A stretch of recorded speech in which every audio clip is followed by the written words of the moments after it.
City of Milan to give a special thanks to the responsible of this ASEM summit. We are really happy and for the results of this summit. We discussed about a lot of things very, very important in this particular moment. This is a moment of crisis around the world with a lot of problems in some areas. And I think the only solution possible is exactly a different cooperation, more cooperation between all the countries, all the organizations, all the institutions. This summit in Milan gives a clear message about the necessity to improve the cooperation and the dialogue, the connection and connectivity. And I think after today's very significance, we can be absolutely happy for the results. Sustainable growth, fight against poverty, fight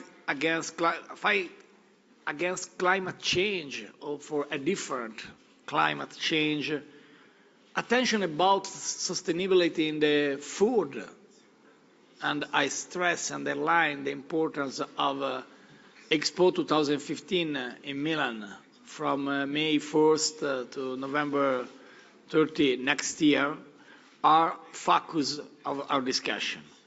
And in general, I think we can absolutely encourage every effort in the direction of peace, of dialogue in some areas of crisis around the world. For all the reason, I'm really appreciated President Van Rompuy, chairman of this summit.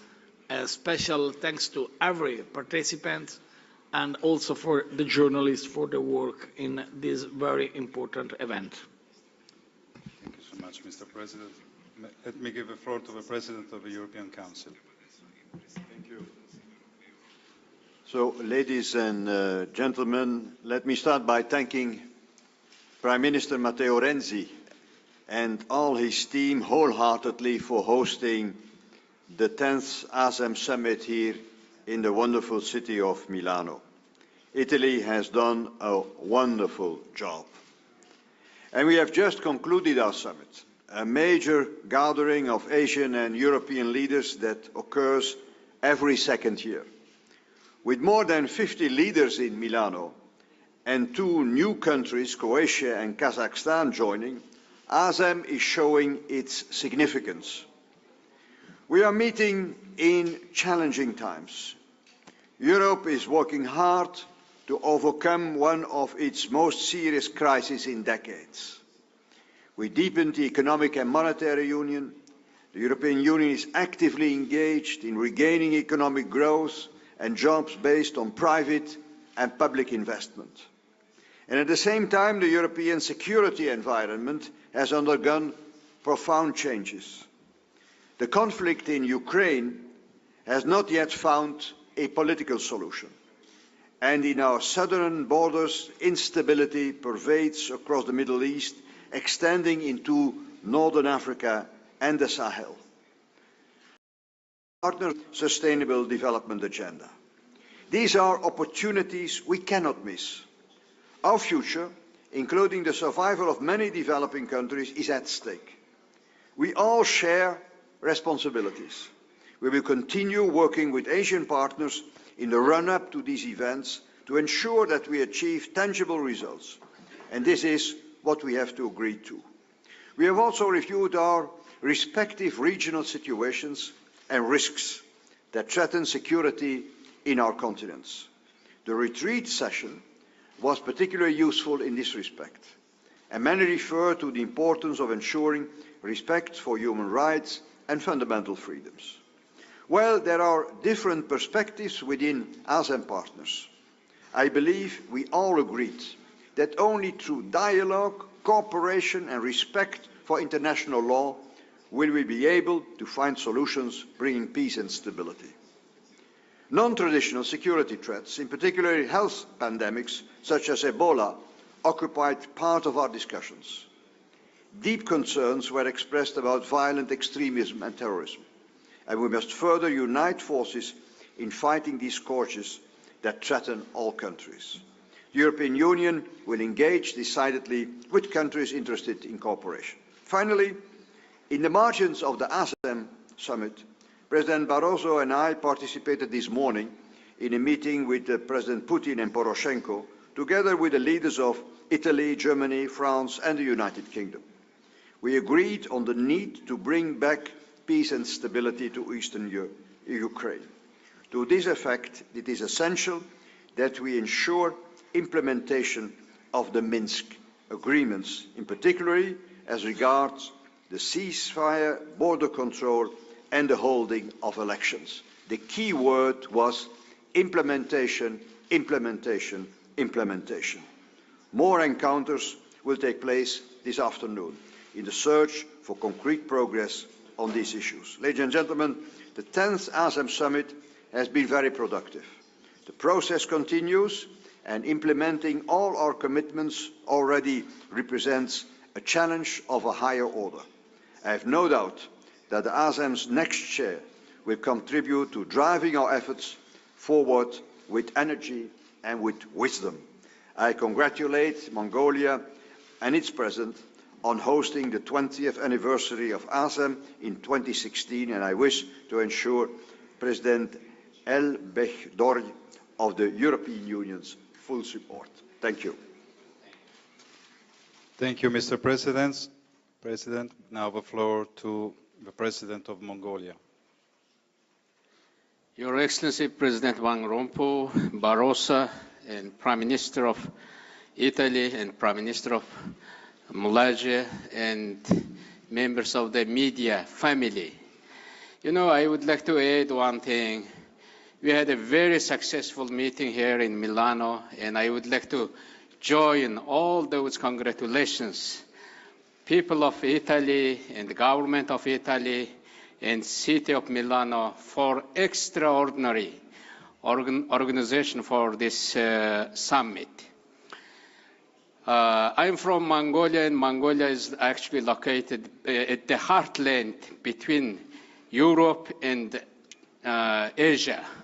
And because of that, here we had one good topic, which is very timely topic, connectivity issue between our two countries, how to connect our people, how to connect our businesses, how to connect our countries. That was one of the issues, and already task force and working group is formed, and there will be more ships between our two continents. There will be more flights between our two continents. There will be more roads, more infrastructure, more railways. I think that is great news for you, for the people of Europe and Asia.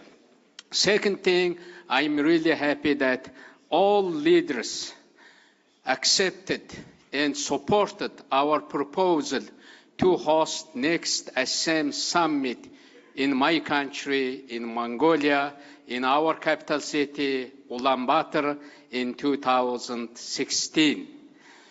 That summit is going to be a special summit, a special anniversary summit, because ASEM was established in 1996, and in 2016, we will celebrate 20 years of ASEM there. And I really touched, during this conference, we had 53 countries participated. Out of 53 countries, there were 44 presidents and prime ministers actually participated in this ASEM meeting, and I hope such kind of turnout will be in Mongolia.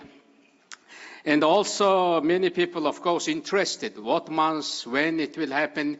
I think we discussed with our European partners and Asian partners. We will host this ASEM summit tentatively in the last week of July 2016. During that time in my country, we will have very cool, very nice weather, and I hope you will all enjoy, all our partners will enjoy hospitality of our people exotic lifestyle of Mongolians and also our culture. And we are really to have this opportunity. Of course, we are seeking close collaboration with our partners, European Union, ASEAN, and CENAM in Southeast North Asian group. And also we have two great neighbors, People's Republic of China, Russian Federation, and with their help, we will organize excellent summit in Mongolia. All those people who are sitting here, you are all invited to Mongolia. And we have we announced 42 countries, from 42 countries last month. Citizens can come to Mongolia up to 30 days without visa.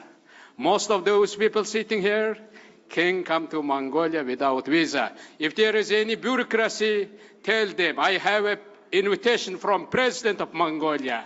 See you in Mongolia. Thank you very much.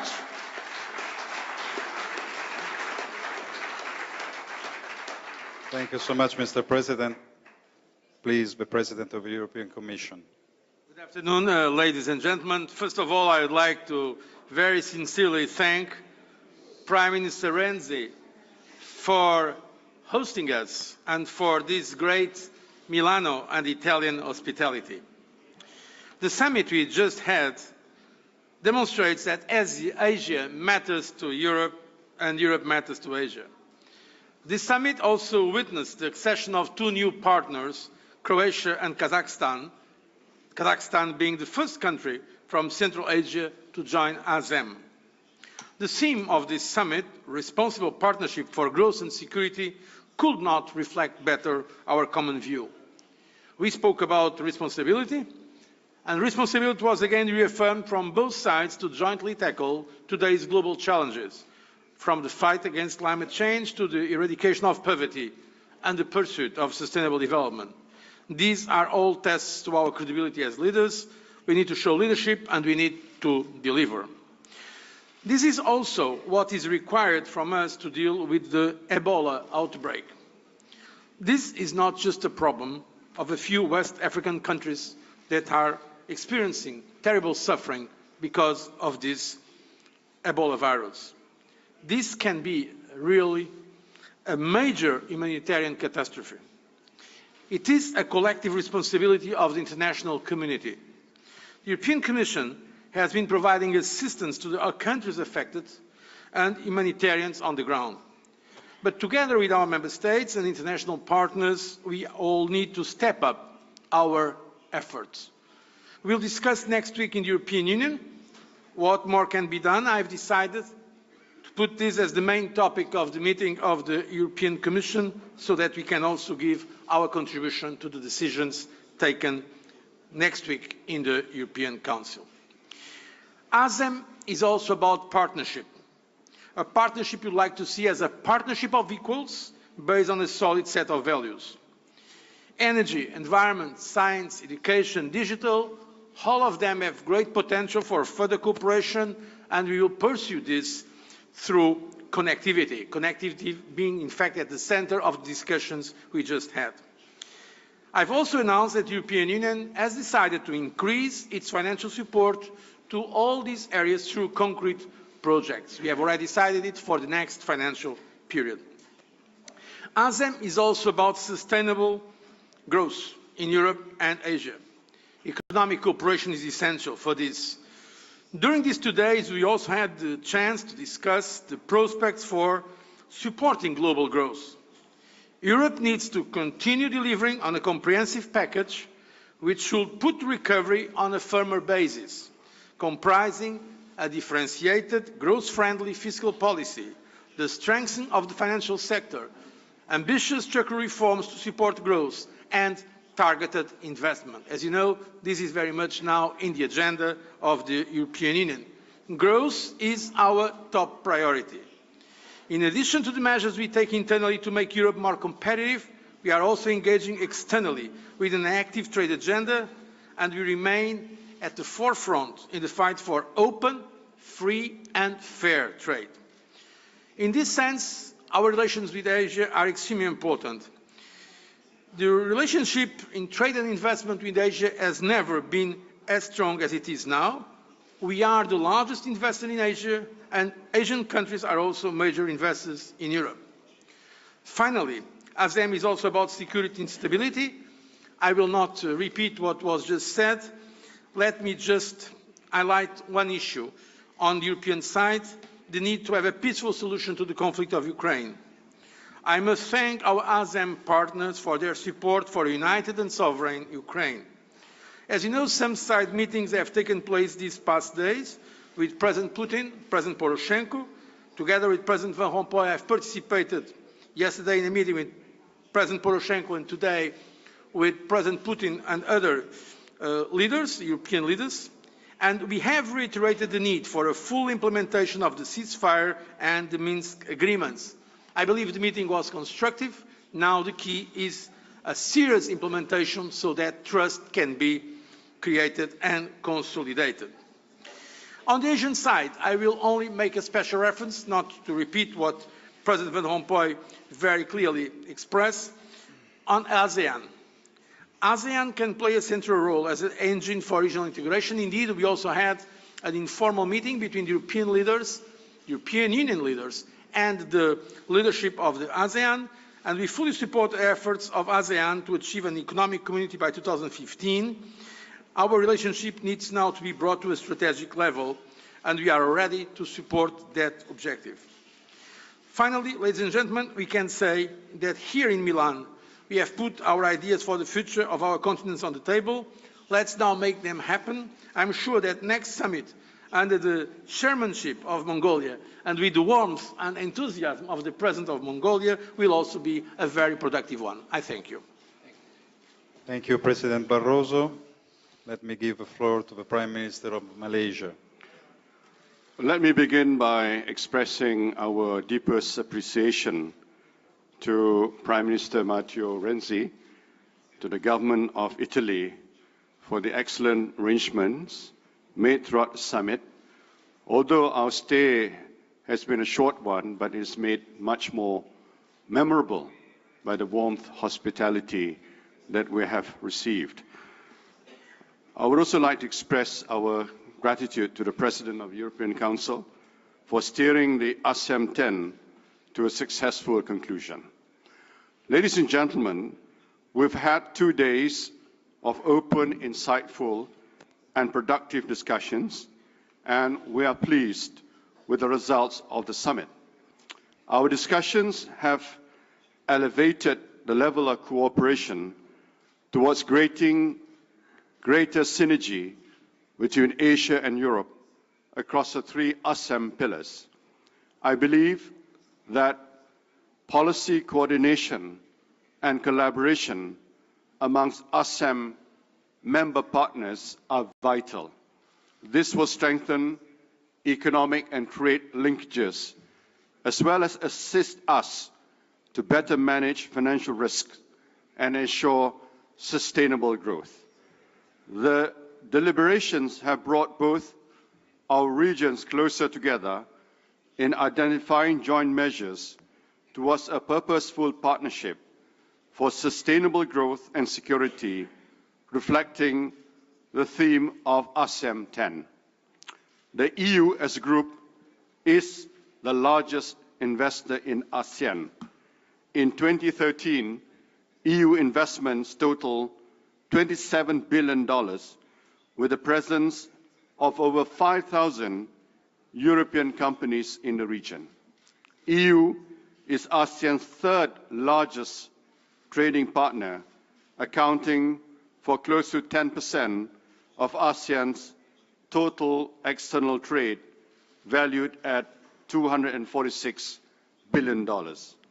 I am confident that the initiatives outlined in the Chair's statement will translate into tangible result-oriented programs which will serve as a practical joint responses by Asia and Europe to global challenges.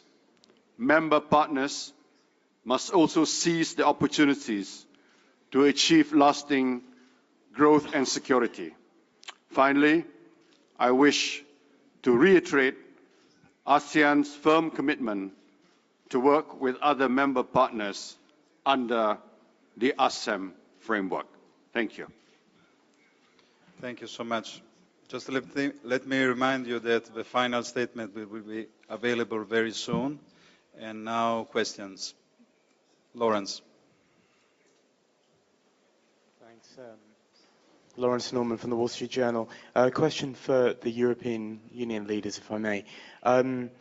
On the Ukraine talks, was there one area, borders, ceasefire, gas, withdrawal of soldiers, where there is the real prospect of progress in the near term? And what is it, Mr. Van Rompuy, that gives you confidence that Mr. Putin is committed to bringing back peace and stability? And the second question, if I may, I know Mr. Poroshenko has asked for 2 billion euros in short-term loans from the European Union. Is that something that you believe that member states would be willing to sign off on? What was your last question? I understand that Mr. Poroshenko has asked for 2 billion euros in short-term loans. Is that something member states are likely to sign off on?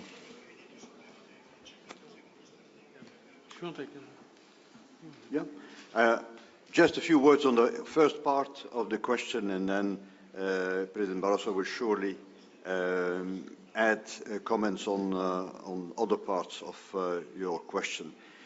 So we had this meeting this morning in a very special format. Some have called it already Normandy Plus. So the European institutions were also involved in this. And the general agreement was the need to advance, as I said also in my statement, on implementation of the Minsk Protocol and the Minsk Memorandum, particularly as regards the ceasefire, border control and elections. Of course, and we may not hide it, there were differences of view regarding various aspects. And more meetings will take place this afternoon to address some of these questions. But it is also important to note that President Putin made it clear that he does not want the creation of another Transnistria, and that the Donbas region is an integral part of Ukraine. Many efforts have already been invested on the modalities to guarantee the ceasefire, and the European leaders reiterated today the offer of additional monitoring capabilities. To follow on the meeting we had today, in fact, at the end of the meeting, it was agreed that even today here in Milano, at expert level, there will be meetings between Russia, Ukraine and the European Commission to prepare the very important trilateral meeting, also between the government of Russia, the government of Ukraine and the European Commission, next week in Brussels, so on energy. Because we believe this is a critical issue in the relationship between Russia and Ukraine, also with a very important impact on all Europe. And in fact, in the discussions we had yesterday with President Poroshenko, we have discussed the possibility of further financial assistance, not exactly the amount that the journalist mentioned, but we have discussed the possibility of increasing our macro-financial assistance to Ukraine, since Ukraine is in fact delivering on the reforms it committed to take. And so this is a matter that we are now discussing. It's a very important matter that has also to do with the global arrangements for energy. And what I said on behalf of the European Commission is that we are ready to consider further assistance, provided, of course, some conditions are met.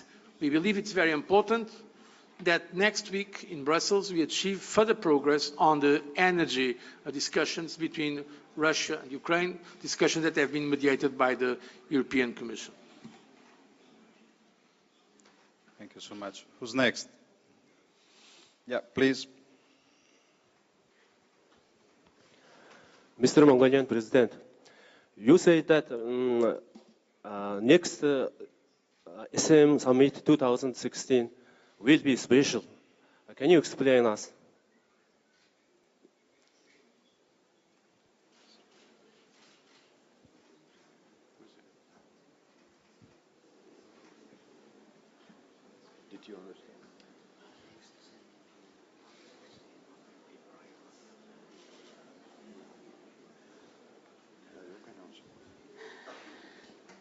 Yeah, there was question next ASEM meeting will be in 2016 in Ulaanbaatar in Mongolia. What will be priority for that ASEM meeting? I think security issue will be their priority and connectivity issue will be priority and global regional issues will be priority. And also ASEM is, I think, great place, great arena to collaborate, discuss those issues between Europe and Asia. Also, there have been doing bilateral meetings and also multilateral meetings. That's a really great area to talk each other and also to get common understanding. I think we will continue that great tradition in Ulaanbaatar in 2016. Thank you. Okay. Simona? The microphone, please. Simona. Simona Volta, Euronews. A question for President Barroso. The Ukrainian crisis has overshadowed the result of the summit. But what about the result of ASEM10, the assessment? I did not say that it's overshadowed. On the contrary, I think the ASEM summit, the fact that we met here, that President Putin came here, was a very good occasion also to discuss the issue of Ukraine. ASEM is also about stability in all this Euro-Asian region. And so since we had the leaders here, it was a good occasion. And I want to thank also Prime Minister Renzi to organize that meeting in the Prefettura of Milano. So I don't think it was overshadowing. On the contrary, it was adding to the results we were looking for our summit. The summit, as it was already explained, achieved important conclusions. If you look in detail to the chair statement that is going to be distributed to you, and if you compare with others, you can see how spectacular is the evolution of the relationship between Asia and Europe in the last years. I can give a personal testimony because during these 10 years of my functions, I've been in 5 of these summits.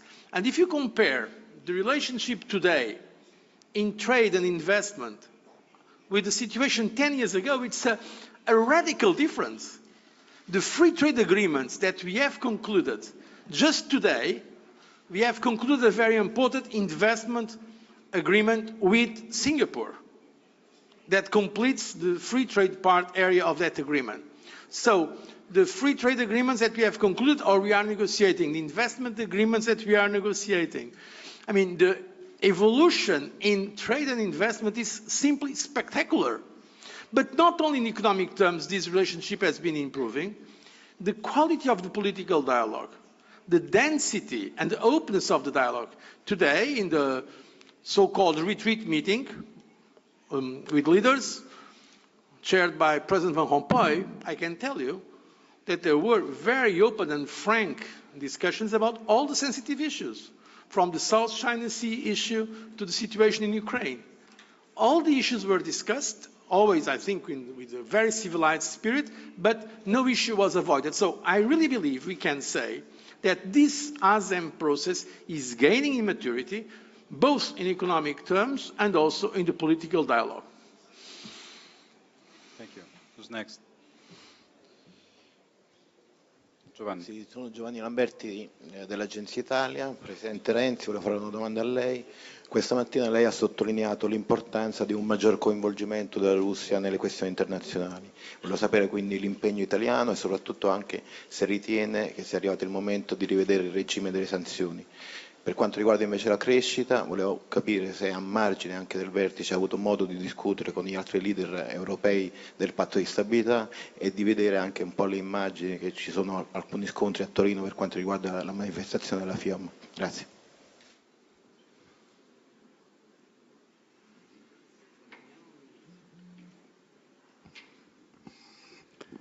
Sono 3 questioni diverse che riguardano aspetti diversi. In Italia in questo momento ci sono delle manifestazioni rispetto alle scelte del governo sul Jobs Act, ci sono cioè delle contestazioni alle scelte che il governo ha fatto. Noi siamo convinti che le nostre scelte aiuteranno a creare crescita, occupazione e posti di lavoro. La domanda mi è utile per ringraziare tutte le forze dell'ordine coordinate dal prefetto che hanno gestito l'ordine pubblico a Milano in modo straordinariamente efficace e con grande attenzione per la presenza di oltre 50 delegazioni a livello di capi di Stato e di Governo. Rispetto alle questioni di stamani mattina, ho già risposto questa mattina, Herman e José Manuel hanno già offerto la loro visione. Io credo che sia molto importante che da Milano sia ripartito un percorso che sta continuando in vari formati. Si sono fatti dei passi in avanti molto molto importanti, naturalmente c'è ancora molto da fare. La mia posizione, che confermo e ribadisco e che ho cercato di illustrare sia in conferenza stampa che questa mattina durante il breakfast, è che una eventuale risoluzione della questione ucraina sarebbe innanzitutto utile per gli ucraini, per il popolo ucraino, per la stabilità di quella regione, sarebbe molto importante naturalmente per la Russia, sarebbe ovviamente importante per l'Europa, ma sarebbe importante per l'intera comunità internazionale, perché consentirebbe alla Russia di tornare a giocare un ruolo nelle principali questioni internazionali che sono numerose e per molti aspetti preoccupanti. Rispetto alle questioni europee, come lei sa, la settimana prossima a Bruxelles, giovedì e venerdì, ci sarà il tradizionale Consiglio europeo e sicuramente non mancheranno le occasioni per confrontarsi sui punti di cui lei ha parlato, a partire dal tema della crescita e più in generale delle priorità che vogliamo darci per i prossimi mesi. Last question. Microphone, please.